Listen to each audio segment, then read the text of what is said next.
¡Chavales! Pregunta seria, ¿Heather Glenn y Melissa Gold se unen al top de bellezas del UCM o no? Yo sí que te la metería a ti, que el que quiera metérsela tendrá que metérmela a mí primero. Ya ¿No la vas a basta, meter a los Ken. dos? Nadie va a meterle nada a nadie.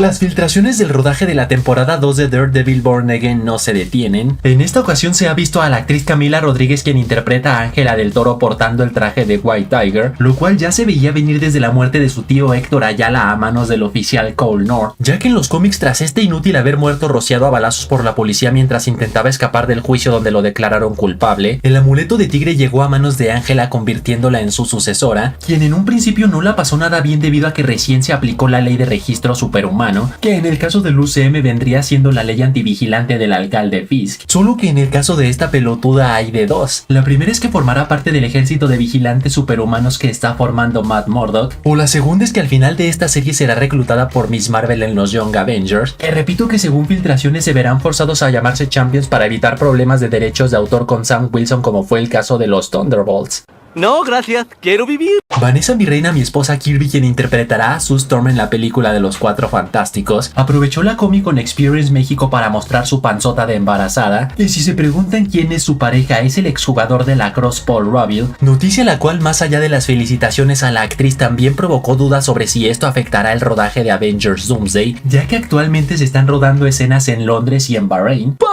Hay múltiples razones de por qué esto no tendría por qué representar un problema. La primera, porque en Avengers Era de Ultron, Scarlett, el amor de mi vida, Johansson, también estaba embarazada, a quien le ocultaron el bodoque con efectos visuales. También porque en el caso de escenas de riesgo o que necesiten de movimientos bruscos podrían recurrir a una doble de acción. También porque el retraso de esta película podría ayudar a que algunas de sus escenas se graben más adelante, similar a como también está beneficiando a Tom Holland para que tenga tiempo libre en su agenda para tener su cameo arácnido. Y por último, y la más fumada de todas, porque algunos creen que Marvel podría aprovechar su embarazo para introducir a Valeria Richards, ya sea en Doomsday o Secret Wars. ¿Estás demente?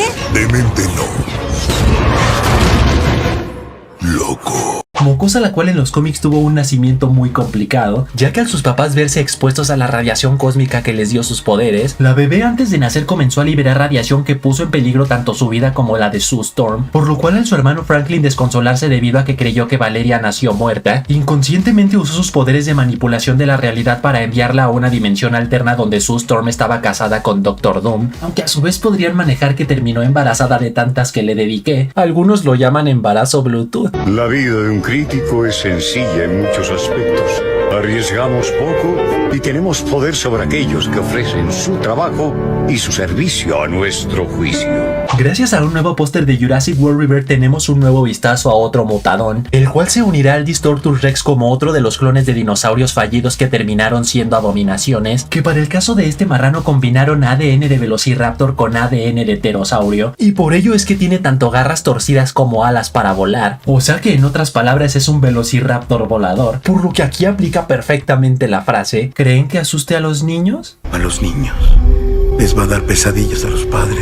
Fuentes de confianza han revelado el presupuesto de la película de Superman y aseguran que es nada más y nada menos que de $225 millones, o sea exactamente lo mismo que costó Man of Steel de Henry Cavill, que para que se den una idea, The Batman de Robert Pattinson costó 185 millones, Black Adam 190 millones y The Flash 220 millones, o sea que deberá generar mínimo 550 millones en taquilla para alcanzar el punto de equilibrio y a partir de ahí empezar a generar ganancias, y eso sin contemplar tanto los gastos de marketing como que competirá en taquilla con los Cuatro Fantásticos y Jurassic World Rebirth, presupuesto el cual es tan alto en gran parte debido a su extenso elenco. Prácticamente es un crossover en vez de una película individual de Superman, y a su vez porque gracias a los trailers vemos que tiene una gran cantidad de efectos visuales, por lo que vaya que James Gunn se le está jugando, ya que no olvidemos que esta película servirá para que Warner decida si darle luz verde a este universo a largo plazo o no. Rogue One. Que la fuerza los acompañe. La segunda temporada de Andor sigue dando de qué hablar, primero porque sus 5 últimos episodios superaron el 9.5 de calificación en el portal de cine IMDb, convirtiéndose en la primera serie en la historia que logra este récord. Ni siquiera joyas como Breaking Bad, Chernobyl, Game of Thrones o El Pingüino lograron esta hazaña. Y segundo porque fans aseguran que tiene un agujero de guión con Rogue One, ya que la segunda temporada terminó revelando que Cassian ya sabía de la existencia de la Estrella de la Muerte, mientras que Rogue One inició con con el informante Tivik revelándole que la superarma del Imperio era un destructor de planetas, y por lo tanto su reacción ahora se siente muy exagerada si en teoría él ya sabía de su existencia. No olvidemos que Cassian es un espía que se las sabe todas y no confía ni en su propia sombra. No por nada en la serie le metió una regañiza a Ensa por haber confiado en él tan rápidamente sin saber si podía ser un espía del Imperio o algo por el estilo. Así que bien pudo haber fingido desconocer todo lo que sabía sobre la Estrella de la Muerte con Tivik para prevenir problemas. No por nada cuando fueron emboscados por Stormtroopers a Andor no le quedó de otra más que asesinar a Tivik para evitar que lo torturaran y le sacaran la sopa sobre la rebelión. Algunos tal vez mueran, pero es un sacrificio que estoy dispuesto a aceptar. Y ahora sí, la noticia estelar. Marvel Studios ha dado la triste noticia de que este año no estará en el Hall H de la San Diego Comic Con que se celebra a finales de este julio, que para quienes no saben qué es el Hall H, es el salón donde se lleva a cabo el panel estelar de toda la convención, que usualmente suele estar reservado por Marvel Studios para mostrar sus calendarios, sus próximas fases y anuncios de sus próximos proyectos, y la razón principal de su ausencia es debido a que tras Avengers, Doomsday y Secret Wars haberse retrasado, no tiene sentido invertir millones si no van a mostrar nada nuevo, tampoco a mostrar a trailers exclusivos y tampoco invitar al elenco que aún falta por confirmar para esta película. Pero tranquilos, el hecho de que Marvel no haya reservado el salón principal no significa que estarán totalmente ausentes de esta convención, ya que los demás días sí tendrán paneles como uno de Marvel Animation donde seguramente mostrarán algo sobre Marvel Zombies, la segunda temporada de X-Men 97 y Eyes of Wakanda, así como vistazos a sus próximos proyectos live action como la temporada 2 de Daredevil Born Again, el especial de Punisher, la serie de Vision Quest y tal vez hasta algo sobre Wonder Man. Noticia la cual personalmente no me decepciona en absoluto, ya que cuando en su momento se celebraron la San Diego Comic Con de 2022 y 2023, recuerdo haberles dicho que por más épicos que hayan estado estos anuncios se me hicieron excesivos. Marvel jamás había mostrado sus calendarios tan a largo plazo, que más tarde se reveló que fue por culpa del ex CEO de Disney, Bob Chapek, quien obligó a Kevin Feige a crear contenido a lo animal tanto para mantener tranquilos a los inversionistas como hypeados a los fans, y ya vimos cómo terminó eso, o sea con una locura de retrasos, también priorizando la cantidad sobre la calidad e incluso perdiendo un poco del prestigio que tenía el gigante Marvel Studios. Pero a su vez otro de los motivos por los que esta noticia no me decepcionó es porque la San Diego Comic Con no es el único evento grande del año, ya que al Marvel ser propiedad de Disney también cuenta con la Disney D23, el Disney Plus Day y el Día del Inversor, eventos los cuales representan un gasto mucho menor para Marvel que reservar el Hall H de la San Diego Comic Con. Y a su vez no olvidemos que tras el estreno de la serie de Miss Marvel, altos mandos del estudio revelaron haber puesto sobre la mesa la opción de crear una Avenger Con en la vida real, que vendría siendo un evento exclusivo de Marvel muy similar a lo que hizo DC Studios con la DC Fandom. Noté que copiaste mi barba.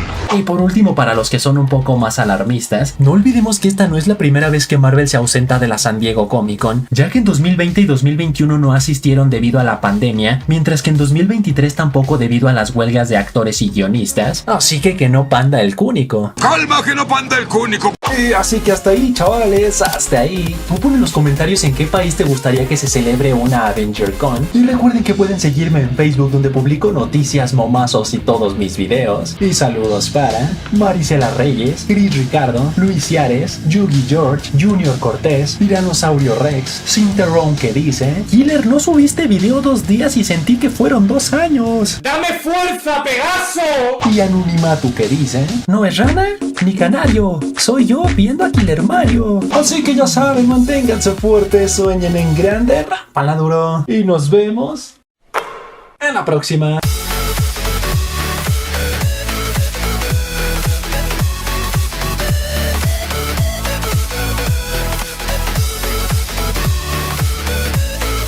Y si al final de tu comentario pones un emoji de helicóptero, te daré corazón.